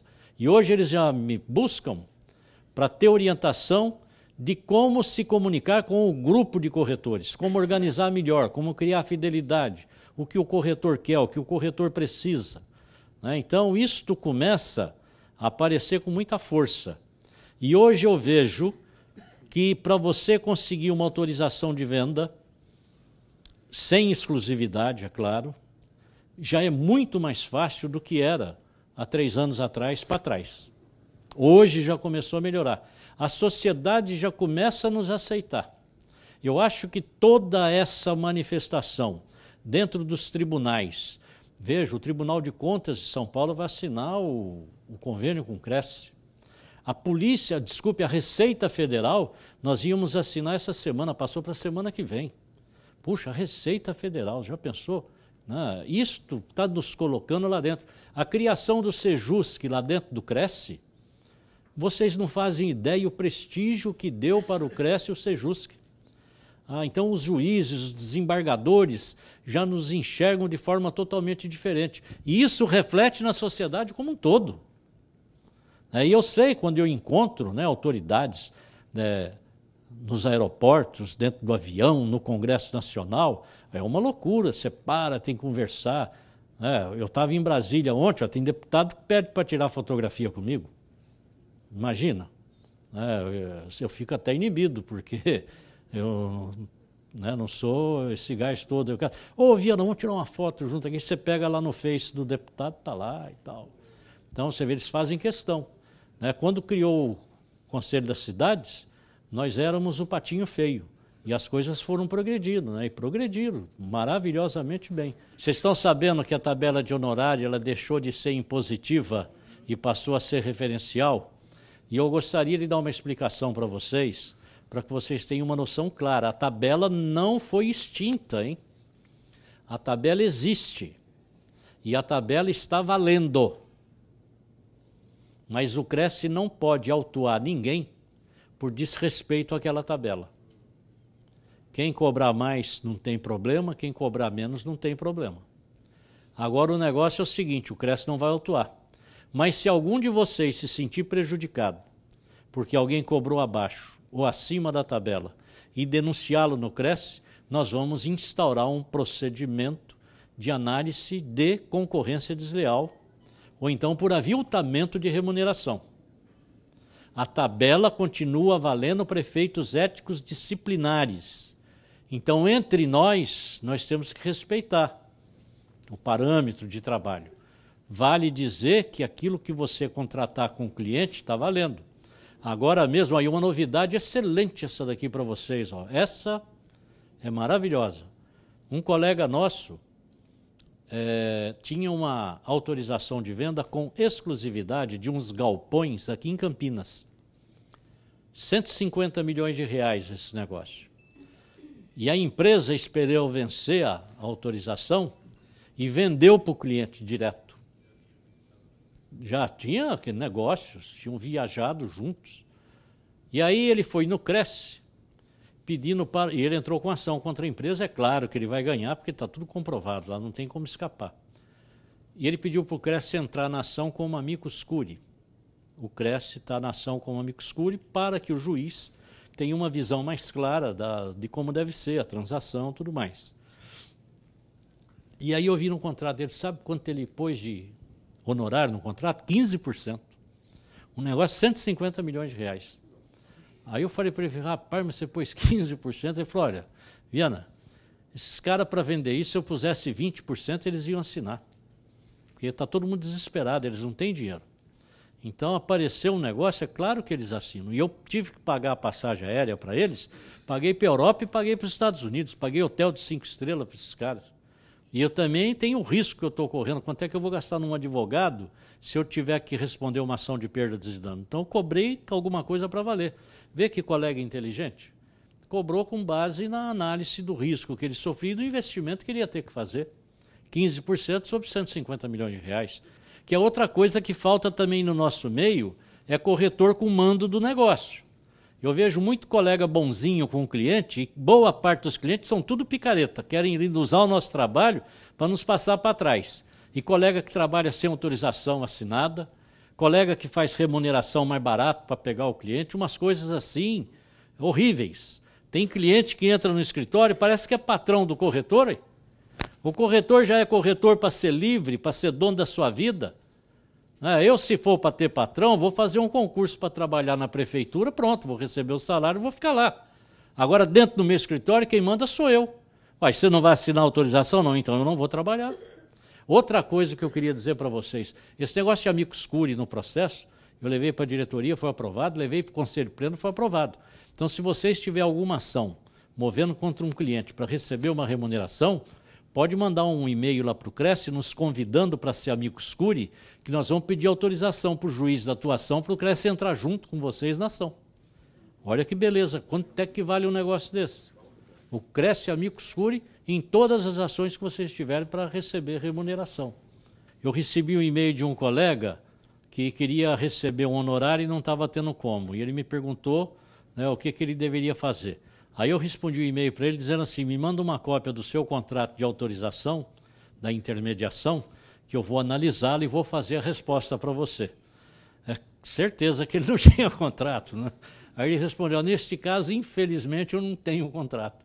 Aí eu liguei para ele, porque eu queria esta confirmação. Eu liguei e falei, mas você trabalhou sem contrato? Eu falei, trabalhei, presidente. O cliente não quis assinar de jeito nenhum. Eu falei, você está vendo o resultado? Ele falou, pois é. Eu aprendi. Eu falei, não, mas você não pode trabalhar. Ele falou, mas eu peço, eles não assinam, eu vou fazer o quê? Eu falei, vai para a feira vender bilhete, você não pode ser corretor. Mas se você não tem condição, você não consegue uma autorização com o cliente e quer ser corretor, olha onde é que já se viu, imagina as outras coisas mais difíceis, então, dentro da nossa atividade, como é que você vai querer fazer? Você não consegue uma autorização e o resto, como é que você faz? Falei, olha, você para de trabalhar que você está colocando em risco você e seus clientes, você não tem condição de exercer a profissão. Procure um escritório, vai trabalhar lá dentro, associado a um escritório, vai aprender a trabalhar, para depois sair e fazer sozinho. Não tem cabimento, porque um colega que nem esse, ele é tão ruim quanto o desonesto. Tão ruim quanto o desonesto, porque ele desmoraliza o trabalho da gente. Onde é que já se viu se um corretor de imóveis de verdade vai aceitar trabalhar sem uma autorização? E é assim, se você não tem a rédea no pescoço do cliente e dizer, olha, quem manda aqui sou eu, no meu escritório, a minha vida inteirinha, viu, Douglas? Você que é mandão? Quando eu percebo que a personalidade do cliente é mais forte que a minha, eu dispenso ele. Não quero nem saber do negócio. Eu não vou mandar nesse cara, o que eu vou fazer com ele? Ele vai me dominar. E aí a gente sabe, né? Você conhece, você vai daqui, prende, vai dali tal, vai dali pá, e o cara continua, então, prazer, até logo, vai cuidar da tua vida, eu vou cuidar da minha. Porque quem você não conseguir se sobrepor sobre ele e quiser se submeter, você pode ter certeza que ele vai levar vantagem financeira sobre você. Não tem conversa. Então, eu só trabalho com clientes com os quais eu tenho condição de ter o mando do negócio. Meu filho comprou uma casa, ele mora lá em Washington, nos Estados Unidos. E meu filho foi corretor aqui no Brasil. E ele está lá porque sofreu um trauma muito grande, foi assaltado por um pseudo-cliente e foi uma coisa horrível, né? Então, ele ficou desesperado e não podia nem entrar no escritório mais, que tinha trauma, e ele mudou. E lá nos Estados Unidos, na época do estouro da bolha imobiliária, em 2008, ele comprou um imóvel lá. Aproveitou que os preços caíram. E foi uma experiência bacana, porque lá nos Estados Unidos não é um corretor como aqui no Brasil para as duas partes. É um corretor para cada parte. Então, ele fez uma contra-oferta. O cara estava pedindo 280 mil, ele ofereceu 275 mil. Aí marcaram uma reunião, foram os 4 lá, os 2 corretores, os 2 clientes, para o escritório. Chegou na sala de reunião, os corretores pediram para os clientes, falaram, vocês aguardam lá na recepção, que nós vamos conversar aqui a respeito da proposta. Os clientes saíram e os corretores discutiram, chegaram a uma conclusão, abriram a porta, mandaram os clientes entrar e falaram, nós chegamos à seguinte conclusão, assim, o que é que vocês acham? Aceitaram, assinaram, fecharam o negócio. Se aqui no Brasil, como é que é? Se você chamar comprador e vendedor para uma reunião numa sala do seu escritório, primeira coisa que eles vão pedir é para que você saia da sala. E aí daqui meia hora, eles vão abrir a porta da sala e vão dizer o que eu escutei dezenas de vezes na minha vida até aprender a trabalhar. Ó, Viana, maravilha, está tudo certo, o único problema aqui é a tua comissão, que aqui não tem dinheiro para comissão, então, se tiver que ter a comissão, não vai ter negócio, como é que faz? Aí o Viana, com aquela cara de mané, sem autorização por escrito, você fica vendido e acaba aceitando qualquer negócio. E tem que aceitar para não ter prejuízo total. Né? Até um dia a ficha cair e dizer, por quem manda aqui dentro? Sou eu ou são esses? O que me interessa é que o cara é advogado, que o cara é juiz de direito, ele é médico, ele pode ser o que for lá na atividade dele, mas na minha, sou eu. O doutor Paulo Scherer, que muitos de vocês aqui conheceram, né, que era o advogado do CRES, infelizmente faleceu. A maior perda que o CRES teve até hoje foi o doutor Paulo. Ele foi morar no Japão uma época e a esposa dele adoeceu. Eles trabalhavam numa fábrica de lã e ela respirou aqueles fiozinhos de lã e o pulmão dela, né, ficou como se fosse cimentado ali. Aí ela está lá no hospital, o médico veio aplicar a injeção, aí o doutor Paulo, muito cuidadoso, com sua esposa, qualquer um de nós seria, falou, doutor, que injeção é essa? O médico japonês falou, é a injeção dela. Sim, mas o que tem na injeção? Ele falou, o remédio dela. Mas que remédio é? O senhor é médico? Não. E por que o senhor está perguntando? Eu falei, eu quero saber. Ele falou, então o senhor procura outro para aplicar o medicamento nela. Pôs a seringa em cima da cama, foi embora e não atendeu mais. E o doutor Paulo ficou correndo lá dentro do hospital, procurando ajuda, sem saber falar japonês direito. Imagina que dor de cabeça. Porque a Marina que era tradutora.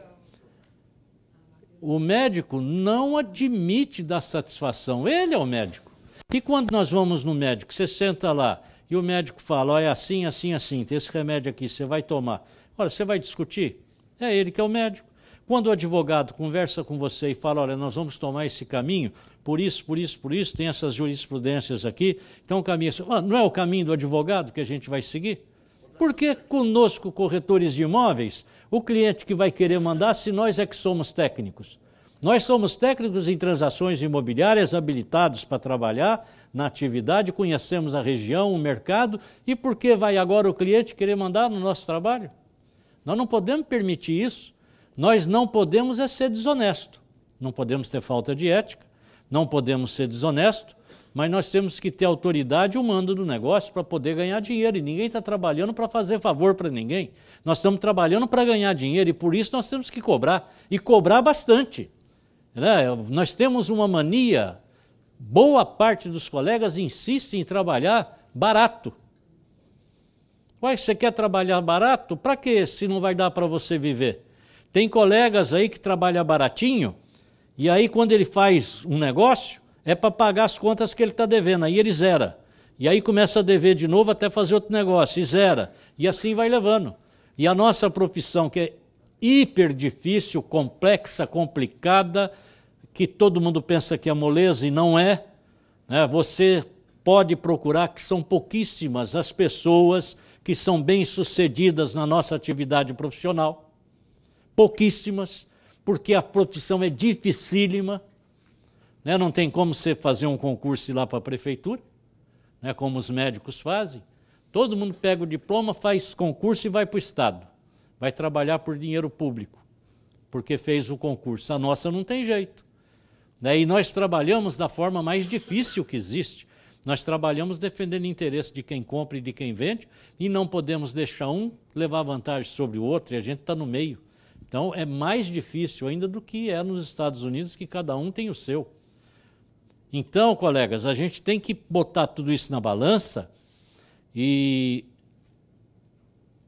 tranquilizar, né, com o nosso futuro, até porque o mercado imobiliário, que hoje todo mundo critica, eu fiz um levantamento essa semana. Você sabe que lá no site da BCIP tem os dados. O dinheiro de financiamento imobiliário nos 6 meses do ano de 2017 foi maior do que a totalidade do ano inteiro de 2007 para trás. Está todo mundo dizendo que nós estamos vivendo a maior crise da história. Para mim, não é porque eu nasci em 1951 que eu já passei de crise, foi uma loucura. Ainda hoje eu conversava com uma pessoa lá no Cresce, não me lembro agora quem era, estava dizendo, quem não viveu os anos 80 não sabe o que é crise.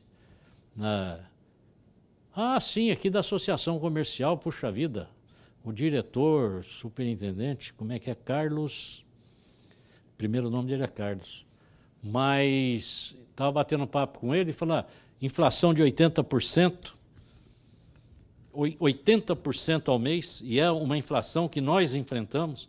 Está aqui, não está, eu já deixei lá o cartão dele. Uma inflação de 80%, você ia no mercado lá para fazer compra, a latinha de óleo estava lá com preço 1,80, você punha no carrinho, o cara vinha com um revolvinho, prac, é 1,85. Você chegava no caixa, o cara vinha, prac, é 1,92, passava no caixa 1,93. Mudava 3 vezes de preço em questão de 1 hora. O aluguel a gente tinha que aumentar mês a mês. Agora, você imagina os primeiros 6 meses desse ano, o financiamento imobiliário foi maior do que o financiamento de 12 meses. De 2007 para trás, não teve nenhum ano que teve esse volume de financiamento. A situação hoje está ruim, mas está lá em cima.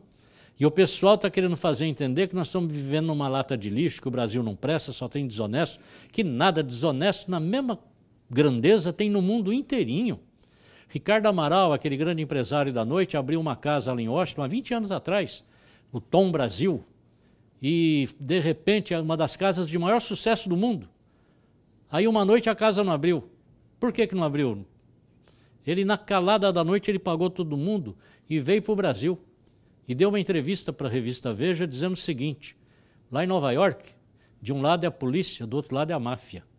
Não há empresário que suporte aquilo. Vocês imaginem. Lá. Fechou e veio sem contar nada para ninguém. Veio praticamente fugido, com medo da integridade dele, porque não aguentava pagar a máfia e a polícia para poder manter a casa dele funcionando. Então, desonestidade tem no mundo todo. Quando eu vou visitar meu filho, eu fico vendo aquelas redes de TV locais, nossa senhora, que vai de gente preso, político e tal, aquilo não para. É constante. É que aqui só passa o que é nosso, não passa dos outros, né? Então a gente fica imaginando que é aqui. Mas você pega o estado de São Paulo, você pega um país como a Argentina, quantas cidades na Argentina tem que são polo de desenvolvimento econômico e financeiro? Ele só tem Buenos Aires, não tem a segunda cidade.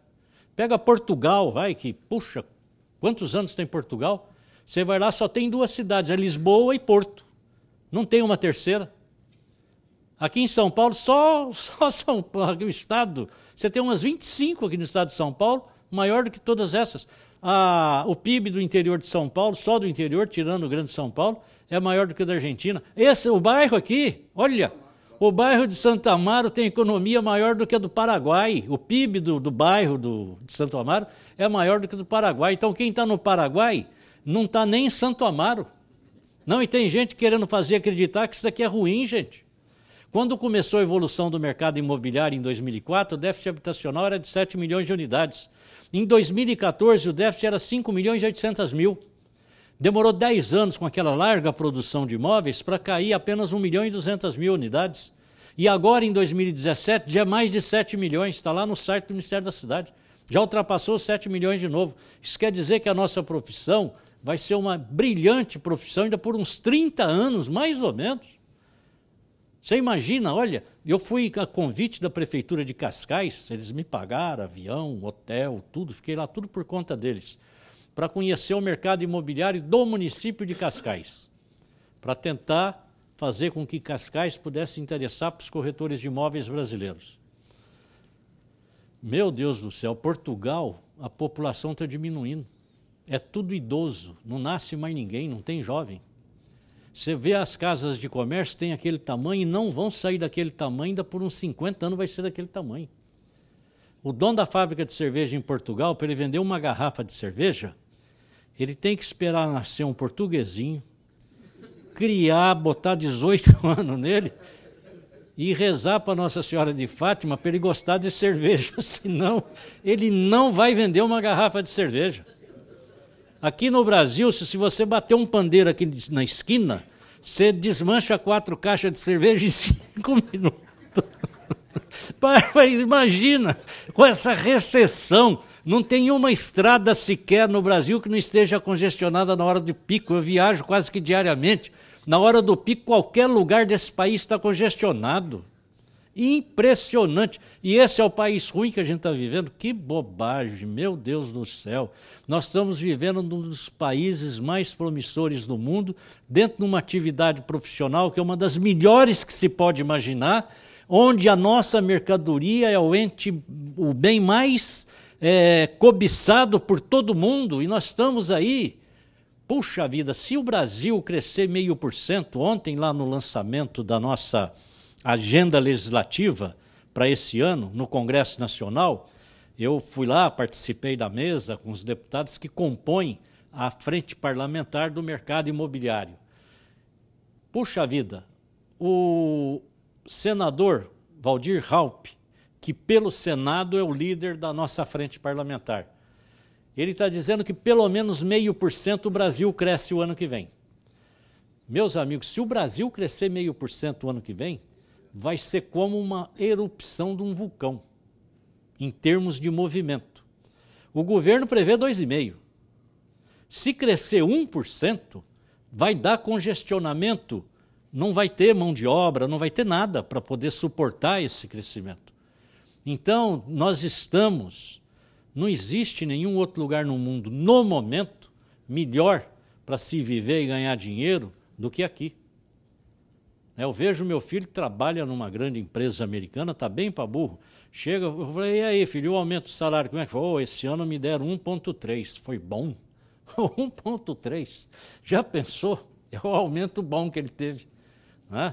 Então, puxa vida, né? Tudo nós temos para ficar bem. A única coisa que nós precisamos é respeitar o nosso cliente e fazer com que ele nos respeite. Isso é fundamental. Jamais baixar a guarda para o cliente, né, e jamais permitir que alguma coisa de ruim possa acontecer com ele, para ele ficar com uma má visão da gente. O meu escritório hoje, eu estou atendendo filhos e netos dos clientes que eu atendi na minha juventude, porque foram negócios bem-sucedidos, graças a Deus. Sempre tive uma linha de conduta que é respeitável. E hoje, o cliente que chega indicado no meu escritório, eles chegam assinando qualquer papel, falam, assina aqui, eles nem lêem, assina. Você fala, olha, faz um cheque, precisa de uma garantia, pega o talão, assina e tal, e aí, senhor Viana, como é que fica? Pronto, não, acabou, vai embora sossegado, ele não fica apreensivo. Será que eu fiz bom negócio? Será que não fiz? Não é porque nós todos somos assim, temos essa dúvida. Hoje mesmo, acabei de assinar uma carta antes de vir para cá. Eu peço aos colegas que quando vai fazer a captação, o primeiro dado, pega o nome e o endereço do cliente, pelo menos, já para ter isso garantido, para ter certeza que vocês poderão entrar em contato com ele. Aí o cliente se nega a assinar a autorização. Não vai discutir com ele, não briga, não faz nada, deixa para lá. Tenta, usa seus argumentos e tal. Mas me informa, entra no site do Cresce, o novo site, que ficou uma beleza, só que o pessoal está reclamando, para a gente acostumar com aquilo lá, até eu fico maluco, né? Mas o site está uma maravilha. Ah, e funciona no celular também, viu? Ele é responsivo agora. Funciona também no celular. E você entra lá no site do Cresce, fale direto com o presidente e diga para a senhora Viana, esse cliente não quis assinar a autorização. Me dá o nome do cliente e o endereço dele. Aí eu faço uma carta, né, num papel timbrado do Cresce, Serviço Público Federal, Cresce São Paulo, e aí escrevo assim na carta: prezado, o senhor fulano de tal, vai para ele, pessoal. O senhor esteve lá no escritório do Douglas Gerhard e oferecendo um imóvel, se tem o endereço do imóvel, eu ponho o endereço do imóvel, e ele pediu para o senhor assinar a autorização de venda e o senhor se negou a assinar. Saiba que o Douglas estava agindo corretamente e a lei realmente exige que ele só trabalhe se tiver a sua assinatura. Caso Vossa Senhoria tenha deixado com outro corretor que tenha aceito esta incumbência sem a assinatura da autorização, saiba que esse corretor agiu em desacordo com a lei. Portanto, muito cuidado. Seu patrimônio pode estar correndo risco, porque se ele não respeitou uma regra básica, que é a sua assinatura na autorização, muito provavelmente ele vai desrespeitar outras regras que poderão levar a prejuízo a Vossa Senhoria. Portanto, muito cuidado. Caso queira denunciar quem tem aceito a incumbência sem assinatura, mande um e-mail para o endereço tal ou ligue para o telefone tal. Esse telefone do Cresce só tem 2 pessoas que atendem, é uma mulher e um homem. Então o cliente vai, e eles são altamente habilitados e treinados, eles respondem qualquer pergunta. Aquilo é pior do que vendedor de enciclopédia, porque eles estão treinados no último. Aí o cliente liga, vocês façam uma ideia, um cidadão, vai um médico que não conhece nada, ele recebe uma carta, Serviço Público Federal, Brasão de Armas da República, ele já vai achar que o imposto de renda pegou ele. É o primeiro passo, né? Aí ele vai abrir. Quando ele abrir e ler e ver o nome do Douglas, ele fala, putz, ainda bem que eu não assinei nada, cara, eu não assinei, ele já aprontou comigo. A primeira coisa que ele vai pensar. Mas para ele saber o que está escrito naquela carta, eu garanto para vocês que não vai ser antes da 4ª leitura. Ele só vai entender depois de ler umas 4 vezes. Aí ele vai entender. E todos eles ligam para o Cresce. Até hoje nenhum deixou de ligar. E tem alguns que ligam quebrando pau. Por que vocês me mandaram e tal? Mas quem está lá no telefone está treinado para essas situações. Já teve telefonema dessa natureza que demorou 2 horas. 2 horas no telefone. Mas o cliente foi convencido e boa parte deles volta lá no corretor para pedir desculpa. Então, isso é importante, porque se todos vocês nos passarem o nome dos clientes que se negou a assinar, puxa vida, em 1 ano e meio, a sociedade todinha está sabendo disso. Ninguém mais vai espantar quando alguém pedir. Vocês veem como as coisas acabam tudo ficando na nossa mão? São pequenos detalhes que fazem uma diferença tremenda. Vocês imaginam numa casa de família de 4 pessoas, em que uma delas tenha recebido esta carta? Os 4 vão ficar sabendo, e os efeitos pedagógicos desta iniciativa são extremamente superiores a uma propaganda na Rede Globo. Tem gente que fala, não faz propaganda da profissão na televisão. O que adianta? 80% das pessoas que estão assistindo televisão não fazem negócio imobiliário, né? Ou não faz parte da economia, não está na idade de fazer, criança, ou idoso demais, ou desempregado, não interessa. Nós temos que pegar o foco, e o foco está na nossa mão, e cabe a gente orientar. O Cresce está com um projeto de desenvolver um site para cada corretor, gratuitamente, e hospedar o site. Mas é um negócio que nós só vamos poder fazer lá para o fim do ano, não tem condição de fazer antes, porque está licitando os provedores, né? E a licitação lá é demorada. Mas na hora que estiver pronto, todos vocês vão receber um e-mail. Gente, olha, eu quero pedir desculpas pelo tempo que eu demorei, são 8h20, agradecer a atenção de vocês e me colocar inteiramente à disposição lá no Cresce para que a gente possa bater papo. Espero que vocês visitem o novo site, façam suas críticas, apontem as incoerências, os erros, para que a gente possa corrigir, tá bom? Luiz, obrigado pela atenção, pelo convite, e vamos tentar estabelecer aí a conexão entre o Cresce e a Associação Comercial. Tá bom? Muito obrigado, viu? Obrigado, Zé.